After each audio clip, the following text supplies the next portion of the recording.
Então, continuando, o governo do JK também vai ser conhecido pelas amplas liberdades, tá? Vai existir uma grande liberdade de imprensa, diferente do governo Vargas, que a gente vai ter a DIP, por exemplo, que controlava a imprensa, enfim. No governo do JK a gente vai ter críticas, e aqui a gente tem algumas capas sobre o governo dele. Então ele ia depor quando fosse necessário, aqui, né, chamando ele que fazia parte de um sindicato de ladrões, enfim. Passou a se ter uma liberdade maior de imprensa, né, que é o que a gente sempre precisa, né, a gente precisa de imprensa que critique os governos, não só que fale a favor deles. Então, com o governo JK, né, a gente vai ter de 56 até 58, a gente tem um relativo sucesso, né, o Brasil começa a se desenvolver, só que a gente vai ter um problema. Lá em 1958, depois de buscar bastante capital, tentar investir, a gente vai começar a ter uma dívida externa, ou seja, uma dívida a outros países muito grande, ela vai crescer. Então, a gente vai ter algumas taxas inflacionárias que vão crescer. O que é taxa inflacionária? É quando o nosso dinheiro não está mais tão valorizado, como o caso do arroz, como o caso de você ir no mercado hoje, está tudo muito caro e o seu salário não sobe da mesma maneira.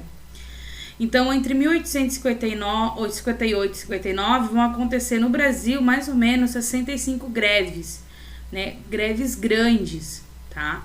Então, isso com que tem uma instabilidade, o povo já não está confiando tanto nesse governo e tudo mais.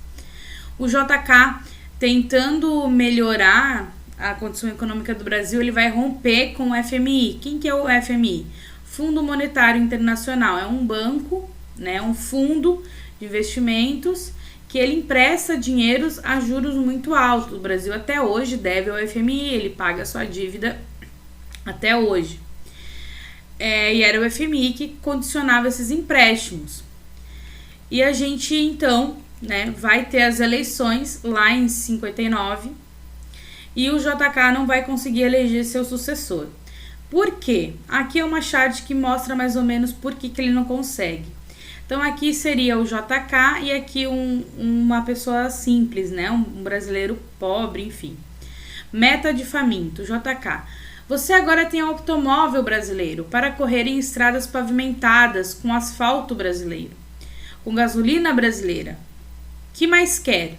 Daí o Jeca, né, que é esse brasileiro comum, responde: um prato de feijão brasileiro, seu doutor. Essa é uma caricatura, foi feita no período, que mostra que ele pensou tanto em desenvolver o Brasil em algumas coisas como indústria, asfalto, infraestrutura, que esqueceu do básico, que é pensar que o povo brasileiro precisa ter dinheiro para comprar o arroz e o feijão. E com a inflação muito alta isso não acontecia. Então o JK não vai conseguir eleger seu sucessor e a gente vai ter então outro presidente eleito. Mas, no meio disso tudo, uma vírgula, uma das grandes obras do JK, do Juscelino Kubitschek, são as grandes construções. Ele tem a construção durante seu mandato de 2 hidrelétricas, ou seja, que fornecem energia para o Brasil, que é a Furnas e a Três Marias, que fica em Minas Gerais, e a Furnas fica no Rio de Janeiro. E a gente vai ter também a produção de mais ou menos 2.000 quilômetros de rodovia no Brasil todo. E uma das grandes obras produzidas durante o mandato do JK é a construção de uma nova capital, que é Brasília. Então, isso foi uma promessa de campanha e ele consegue, então, construir do zero uma cidade, tá? O projeto foi do Lúcio de Costa e Oscar Niemeyer, que são 2 arquitetos e engenheiros. Ela vai ser feita por candangos, que são operários que constroem essa cidade. E ela demorou mais ou menos 3 anos para ser construída. Então, Brasília é uma cidade toda projetada.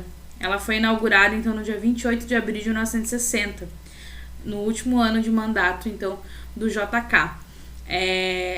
Ela é toda projetada, ela é toda pensada. A gente tem ali a Praça dos Três Poderes.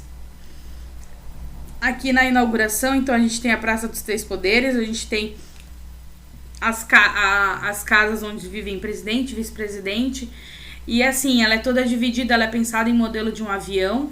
Então tem asa norte, asa sul, e ela é toda projetada, então, certo? Continuamos com outro que entra no lugar do JK na próxima aula.